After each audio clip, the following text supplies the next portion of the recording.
That looks like houses. It is houses, yeah. Windows. The walls are straight, and the windows are straight, but there's something wrong with them, isn't there? What's wrong with them, Malia? They're tilted like... They're tilted, they're leaning. Okay. Did you ever see houses like this? No. No. Because why don't people build houses like that? It's easy to knock over. They'd be easy to knock over, they wouldn't be safe, would they? If a house is leaning, or if a wall is leaning, what would you have to do to fix it? What would you do? Rebuild it. Rebuild it sometimes. You'd have to straighten it up. God says that he makes us very, very straight. He makes us like a builder makes a good wall. And he says, when I built you like a master craftsman, like a great bricklayer. And you've been built really, really well by God. What can sometimes go wrong with us? What can sometimes go wrong with us?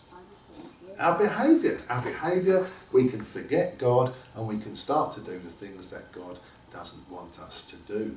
And this is why he said to a man called Amos in the Old Testament, who was a shepherd, he says, I want you to go to the kingdom of Israel, the northern kingdom of Israel, and prophesy to them and warn them about their behaviour. They are not doing the things that they should have done. And what they were doing is that they weren't looking after the poor people and the needy people in their own country. They were just thinking about themselves and not doing what God wanted them to do. Because God says, if you love me and you want to show that you love me, look after the poor and the needy. Some bricks that aren't level. So it's like a kind of wall. What's some problems with this wall at the moment, Malia? Some is like out and then it's in and then... It's not straight. Sometimes you've got a crack there on top of another crack there that would make the wall weak. That's a very jaggedy line, isn't it? But when God says to build a wall, there's a way of building a wall and there's a way not to build a wall. And so he said to Amos, and Amos went to the people with different visions from God, but one of the visions was the vision of a plumb line. Okay, a plumb with a B on the end, that is something that a person who builds a wall would use to make sure that that wall was being built straight and true. So let's see the plumb line. I've got a plumb line here. Now, a plumb line would normally be made of lead. I don't have any lead here, but I've got a heavy weight. And because a heavy weight on a piece of string will always hang down, won't it? It will always hang down true. What makes a heavy thing hang down? Yes? Gravity. So look, it won't stand there, will it? I couldn't just leave it there. It will always hang down true. The plumb line shows that we haven't lined our bricks up. So what we're going to do, we're going to have to, if we can, move our bricks along. Okay. Here we go. Let's move our bricks along so that all of our bricks line up.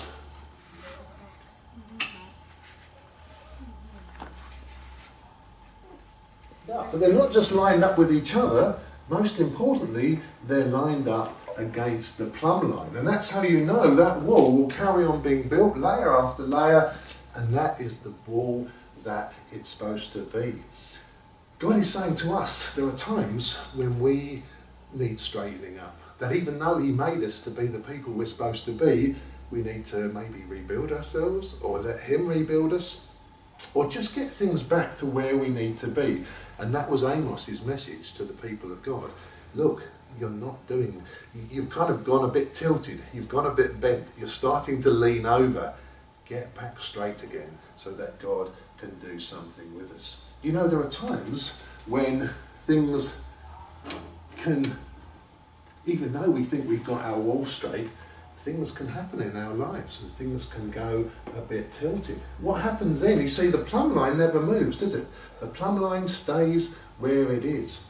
But when that happens, it's not the plumb line that changes. We can't expect the plumb line to suddenly go over there. The plumb line always shows what's true. But instead, God says, it's you that's got to change.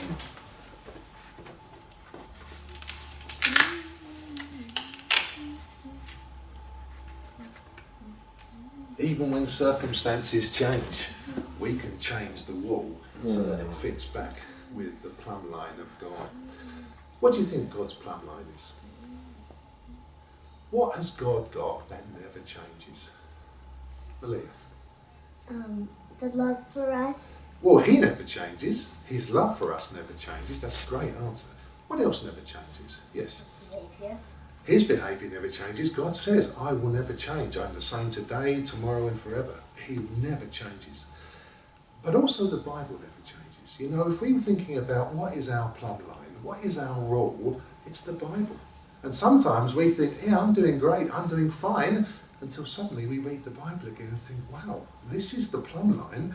This is the way that I can tell whether I'm doing the right thing or not. And the Bible hasn't changed. I've changed. And it's not the Bible that needs to get fixed.